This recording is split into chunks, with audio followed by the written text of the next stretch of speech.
नमस्कार। आज हमारे साथ हैं श्रीमती गीता सहारण, जो समाज कल्याण में सदैव आगे रही हैं। इन्होंने बहुत से क्षेत्र में अच्छे काम किए हैं और समाज के लिए हमेशा प्रेरणा का स्रोत रही हैं। तो मैं गीता जी से ही पूछना चाहूँगी कि गीता जी, आपको कहाँ से प्रेरणा मिली जो आपने इतने समाज कल्याण के लिए कार्य किए और आपको सम्मानित भी बहुत सारी संस्थाओं ने किया है। तो आपने पहले हमें ये बताइए कि आपने क्या क्या कार्य किए। शिक्षा के क्षेत्र में बेटी बचाओ बेटी पढ़ाओ अभियान पर हमने काम किया है, कन्या भ्रूण हत्या पर किया है और सबसे बड़ी बात है पर्दा प्रथा हटाने का काम किया है। पहले मैं खुद घूंघट रखती थी। जब मैं गांव की सरपंच बनी और मैं जब स्कूल में आई तो मेरे को आप मिले, आपने मुझे मोटिवेट किया भी मैडम, जब हम भी औरत है, हम घूंघट नहीं निकालते तो आप भी ये घूंघट प्रथा हटाओ। तो मैंने उस पर विचार किया तो मुझे आपकी सलाह बहुत अच्छी लगी और मुझे हौसला मिला और आपने मेरा साथ दिया और गांव की महिलाओं से मैंने बात की, उनको हर बात पर उनको समझाया, बताया भी हम मिलकर ये कर सकते हैं। तो सब ने मेरा साथ दिया और अब धीरे धीरे बहुत बदलाव आ रहा है। आने वाली बहुएं जो हमारी बेटी है वो घूंघट नहीं निकालती। पुरानी कुछ औरतें हैं उन्होंने जो बात पकड़ रखी है, बाकी हमारे गांव में घूंघट प्रथा पूरी इस तरह से मतलब 90% खत्म है जी। बहुत बढ़िया काम हो रहा है। गीता जी, आप कालवाना वेलफेयर शिक्षा समिति की अध्यक्ष हैं और सरपंच भी रही हैं इस गांव की। हाँ जी। तो आप क्या मैसेज देना चाहती हैं बच्चों को और गांव की महिलाओं को? मैं यही देना चाहती हूँ कि पढ़ लिख कर आगे बढ़ो और सबका एकजुट होकर हर बुराई को हमें जड़ से मिटाना है, ख़त्म करना है। टाइम लगता है, जब हम कोई अच्छा काम करने के लिए सोचते हैं उसको लागू करने तक वो एक युद्ध होता है जो हमें लड़ना पड़ता है और हम एक साथ होकर लड़ेंगे तो हमारी जीत हमारी होगी। बिल्कुल सही कहा आपने। जैसे गीता जी कह रही है कि हमें मिलकर काम करना है, तो हम सबकी यही सोच होनी चाहिए कि जो जितनी भी कुरीतियां हैं वो हम समाज से दूर कर सकते हैं, लेकिन यदि हम सब एक हों, जैसे हम विद्यालय में पढ़ाते हैं, टीचर्स भी हैं, तो वो भी काम करें साथ में, और जनप्रतिनिधि आप हैं, आप भी हमारे साथ काम करें, मिलकर हम काम करेंगे तो हम हमेशा इसमें सबसे ज़्यादा धन्यवाद तो मैं आपका करना चाहूँगी भी, आपने ही मेरे को इस रास्ते पे चलाया। अगर मैं घूंघट नहीं उठाती ना तो मैं काम भी नहीं कर पाती, गांव के विकास कार्य भी नहीं कर पाती, पंचायत में बैठ नहीं पाती, कोई फैसले नहीं ले पाती। अब जब मैंने घूंघट उठा दिया है तो फैसले लेने में बहुत आसान हो गया है और पुरुष भी मेरा फैसला मानते हैं। नहीं तो वो अगर मैं घूंघट रखती तो वो मेरा कहना नहीं मानते। ये फर्क पड़ता है घूंघट का। जी जी, आत्मविश्वास भी आया आपने घूंघट हटा के। बहुत आपका धन्यवाद, बहुत बहुत। और सब ने मेरा धन्यवाद तो गीता जी आपका है।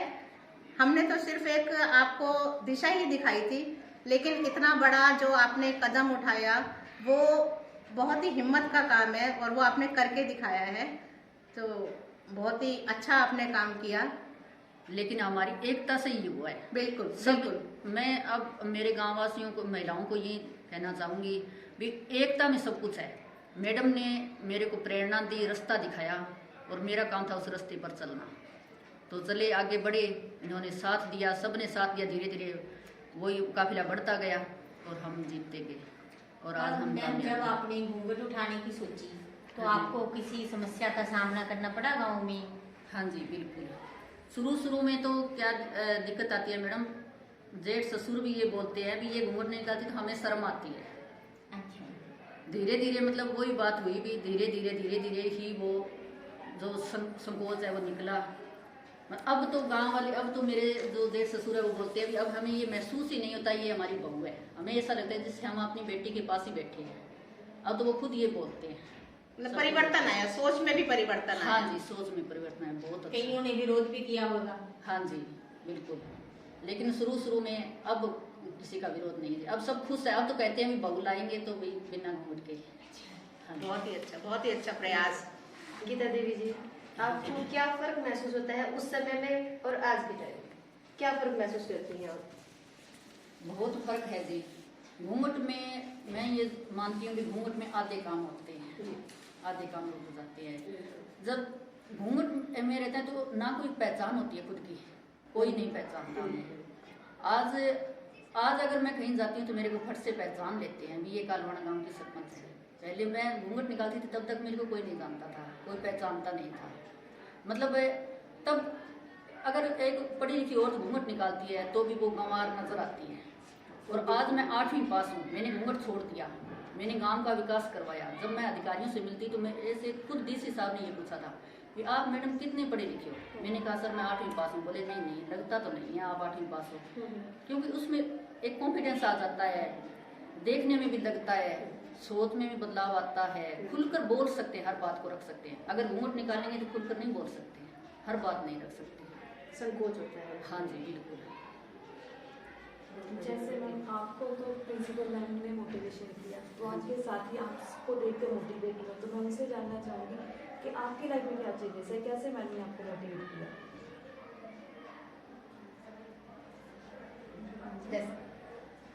आपको कैसे प्रेरणा मिली इनसे? और हमारी पंचायत की लेडीज है वो भी उठा के काम करती है, तो हमको भी ऐसे ही लगता है कि हम भी वो उठाएं और आने वाले लोग भी वो उठाएं। मतलब जो काम इन्होंने किया मैं वो करना चाहती हूँ, कभी गड़बड़ी काम को। गीता जी, गांव में जो लड़कियां हैं जो पढ़ रही हैं, हाँ जी। उनकी सोच में भी आपको देखकर चेंज आया होगा कुछ? वो तो अब देखेंगे जी, आगे आगे समय बताएगा। हाँ जी। नहीं, बच्चे घर में बात करते होंगे कि हाँ भाई- जी। जब उनकी मम्मी के सोच में फर्क आया है तो बच्चों में तो स्वाभाविक है फर्क आएगा। गीता जी ने हमारे हॉस्टल में भी मैम 1-2 बार विजिट किया है, वहाँ भी बच्चे बहुत प्रेरित हैं इनसे। वो सोचते हैं कि मैडम जिस तरीके से बात करती है, इतना फैमिलियर होकर बात करती है कि वो अपनी प्रॉब्लम मतलब फर्स्ट मीटिंग में इनको बताने को तैयार थे। इनका इतना प्रभाव है, ये पर्सनैलिटी है इनकी ऐसी कि बच्चे खुश थे। निश्चित रूप से अगर सभी गांव के सरपंच और जनप्रतिनिधि इस तरह के कदम उठाएं, हाँ। तो मुझे लगता है कि हमारे समाज से ये सारी कुरीतियां बहुत ही जल्दी खत्म हो जाएंगी। बिल्कुल। तो हमें अब अपने गांव से तक सीमित ना होके हमें आगे भी इस लॉ को जलाना है, बिल्कुल। और हम कोशिश करेंगे कि हमारे समाज से ये घूंघट प्रथा और जो अन्य कुरीतियां हैं वो हम सब मिलकर दूर करेंगे। बहुत बहुत धन्यवाद गीता जी। तो